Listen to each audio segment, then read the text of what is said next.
آپ سمجھتے ہیں کہ صرف جھوٹ بولنا گناہ ہے، صرف بد نظری گناہ ہے، صرف زنا اور چوری گناہ ہے، اور آپ یہ نہیں جانتے کہ قرآن کو نہ سمجھنے کی کوشش کرنا یا سمجھنے کی کوشش نہ کرنا یہ ان سارے گناہوں سے بڑا گناہ ہے۔ آپ انجینئر ہیں، بڑے خوش ہیں کہ میں انجینئر ہوں، آپ ڈاکٹر بن گئے، بڑے خوش ہیں کہ میں ڈاکٹر ہوں، آپ تاجر بن گئے اور آپ خوش ہیں کہ میں تاجر ہوں،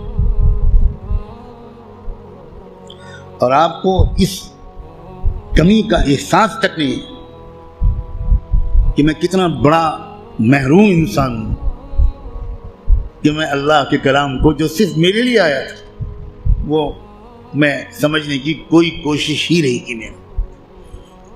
مسلمانوں کی اکثریت، غالب اکثریت، وہ جو 5 وقت کی نماز پڑھتے ہیں وہ بھی، جو روزہ رکھتے ہیں وہ بھی، جو اپنے کو دیندار سمجھتے ہیں وہ بھی، جو کچھ دینی کام بھی کرتے ہیں وہ بھی، اس بڑے گناہ میں تقریباً سب شریک ہیں کہ وہ قرآن مجید کو سمجھنے کی کوئی کوشش نہیں کرتے اور قرآن مجید کو نہ سمجھنے کو گناہ نہیں سمجھتے یا سمجھنے کی کوشش نہ کرنے کو گناہ نہیں سمجھتے۔ تو آپ قرآن مجید کو سمجھنے کی کوشش فرض عین سمجھیں اور قرآن کو اب تک سمجھنے کی کوشش نہ کرنا یہ کبیرہ گناہوں سے بڑا گناہ سمجھیں۔ اور رمضان کا مہینہ جو گناہوں سے توبہ کرنے اور معافی مانگنے کا مہینہ ہے، اس میں سب سے زیادہ اس گناہ سے توبہ کریں۔ اللہ کے ہاں آپ کی بخشش اس سے کہہ کر نہیں ہوگی کہ اللہ حضرت میں تعلیم کے حلقے میں بیٹھتا تھا اور اس میں منتخب احادیث پڑھی جاتی تھی، اس میں فضائل نماز پڑھی جاتی تھی۔ یہ منتخب احادیث اور فضائل نماز اس لیے پڑھی جاتی ہے تاکہ قرآن پڑھنے کا، سمجھنے کا شوق پیدا ہو۔ اور اگر کوئی کتاب قرآن مجید کے سمجھنے کی کوشش کے راستے میں ایک رکاوٹ بنتی ہے تو میں کہنے کی ہمت بھی نہیں کرتا، ضرورت بھی نہیں سمجھتا کہ وہ کتاب یا اس کتاب کو یہ درجہ دینے والا اللہ کے ہاں کدھر کھڑا کیا جائے گا۔ رسول اللہ یہ شکایت کریں گے قیامت کے دن، یہ سن لیجیے، یہ قرآن میں آیا ہے، اور شکایت کیا کریں گے؟ یہ نہیں کہیں گے کہ ان کی ٹوپی 4 کونوں کی نہیں ہوتی تھی، یہ شکایت نہیں کریں گے رسول اللہ مسلمانوں کی ان کی داڑھی چھوٹی تھی۔ رسول اللہ شکایت کیا کریں گے کہ اللہ یہ ہے میری قوم جس نے قرآن کو چھوڑ دیا تھا۔ آپ جس کی شفاعت کی دعائیں کر رہے ہیں وہی آپ کے خلاف اللہ کی عدالت میں مقدمہ دائر کرے گا۔ ہماری عورتیں 100% تقریباً قرآن مجید کو ٹھیک سے شاید پڑھ بھی نہیں پاتی، سمجھنا تو بہت دور کی بات ہے۔ ہم نے کبھی فکر ہی نہیں کی کیا ہو گیا، مجھے کچھ سمجھ میں نہیں آتا۔ قرآن صرف تلاوت کے لیے نہیں آیا ہے۔ اول تو کتنے لوگ سال بھر تلاوت کرتے ہیں وہ آپ خود جانتے ہیں، لیکن میں کہتا ہوں اگر آپ سال کے روزانہ تلاوت بھی کرتے ہیں تو ایک بہت نیک کام آپ ضرور کرتے ہیں، لیکن قرآن کا حق صرف تلاوت سے ادا نہیں ہوگا۔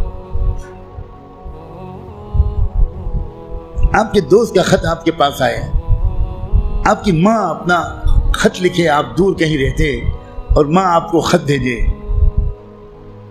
آپ خالی اس خط کو روزانہ پڑھ لیا کریں گے بس؟ اور دوست یا ماں اگر آپ سے کوئی مطالبہ کرتی ہے تو آپ اس پر عمل نہیں کریں گے؟ یہی سلوک ہم قرآن کے ساتھ کر رہے ہیں۔ قرآن کیا ہے؟ اللہ کے خطوط کا مجموعہ ہے، لیکن ہم کو کچھ خبر نہیں کہ اللہ نے ہم کو خط میں کیا لکھا ہے۔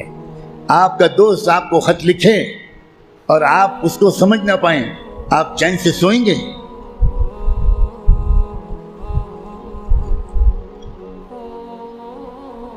کسی کمپنی کا اشتہار آپ نے دیکھا، آپ نے اس کو اپنی درخواست بھیجی، وہاں سے جواب آیا، جواب ایسی زبان میں ہے جو آپ نہیں جانتے، آپ اس دن کھانا کھائیں گے اس خط کا مضمون سمجھنے سے پہلے؟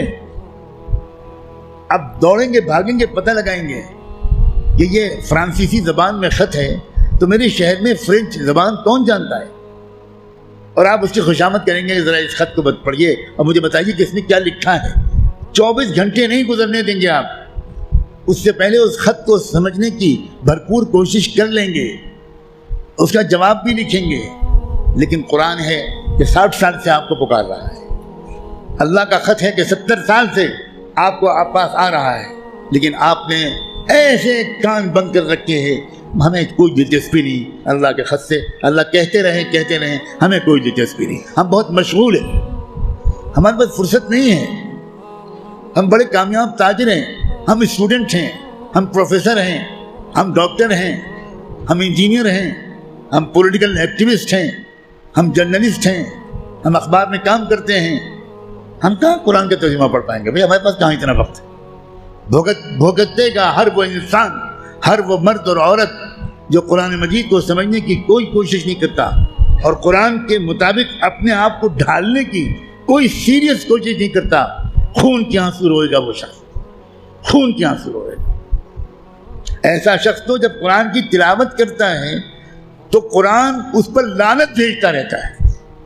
اب غور تو کریں، رب قارئ للقرآن والقرآن یلعنہ، یہ میرے باپ کی اور پیر کی کہی ہوئی بات نہیں ہے، یہ بات صادق و مصدوق رحمت دو عالم صلی اللہ علیہ وآلہ وسلم نے کہی کہ قرآن بہت سے لوگ پڑھتے ہوتے ہیں اور پڑھنے کے درمیان قرآن اس پر لعنت بھیجتا ہے، اے اللہ یہ مجھ پر یہ پڑھ رہا ہے، اس پر لعنت۔ اب قرآن کی لعنت پر اللہ تعالیٰ قبول نہیں کریں گے؟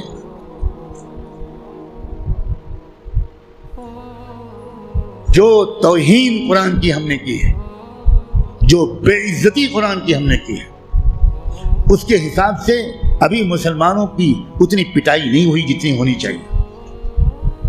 آپ اتنی پٹائی پر پریشان ہیں، ابھی تو شروع ہوئی ہے پٹائی، پھر دیکھیے گا آئندہ کیا ہوگا۔